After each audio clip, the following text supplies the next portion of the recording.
Hey, folks, this is Pastor Andy, and Pastor Boobo's sleeping over there, and we're bringing a devotion from the Gospel of Luke, very first chapter. I know we're on our way to Christmas, and I've been trying to focus some of these videos to prepare us for this season of Advent and Christmas to come.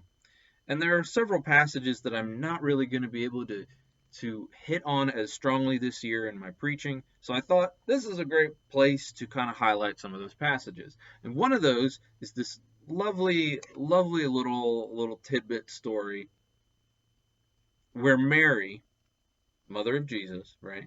She's pregnant and she goes to visit her cousin Elizabeth, who was also pregnant with the future John the Baptist. And they have this wonderful little encounter. These two pregnant women who are bearing these two important individuals for the future of the world. This is what it says. This is what Luke says. At that time, Mary got ready and hurried to a town in the hill country of Judea, where she entered Zachariah's home and greeted Elizabeth. When Elizabeth heard Mary's greeting, the baby in her womb leapt, and Elizabeth was filled with the Holy Spirit. In a loud voice she exclaimed, "Blessed are you among women, and blessed is the child you will bear. But why am I so favored that the mother of my Lord should come to me? As soon as the sound of your greeting reached my ears, the baby in my womb leapt for joy.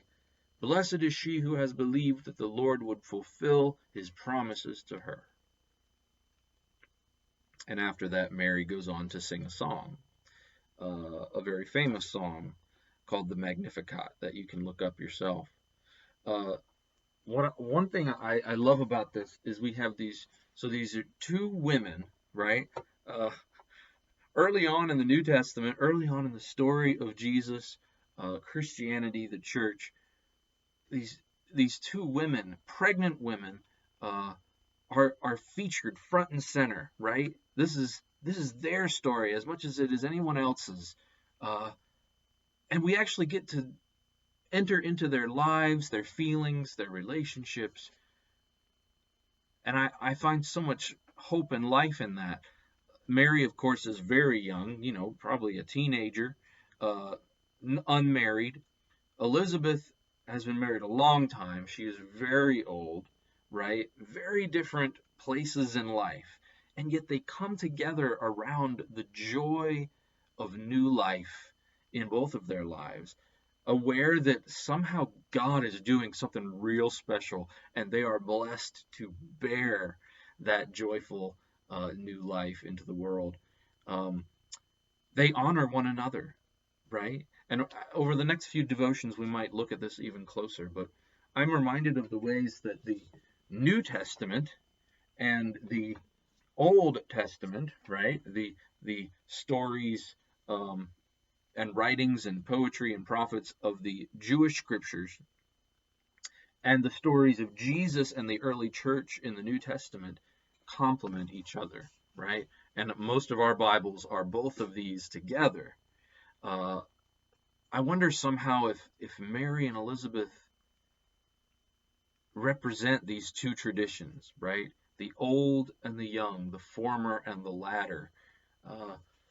One is one has been faithful their whole life and waiting patiently for blessing to come, and that's Elizabeth, right? And God blesses her, recalling the stories of Abraham and Sarah who were barren for so long, and finally God gives them what they've longed for. And Mary, she's new. She's just started in this life of faith compared to Elizabeth, and God is doing something brand new without the baggage of the old. And yet she, who represents the new, comes to the old for wisdom, right? She needs the support of the past. We need the support of the elders around us and their wisdom and their love. Meanwhile, Elizabeth is graciously receiving Mary. She even speaks of her with this admiration and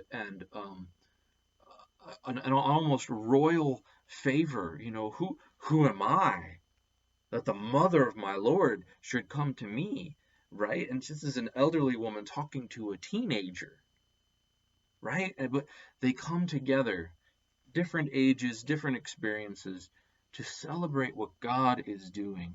May we be that kind of a community where old and young come together to celebrate what God is doing now.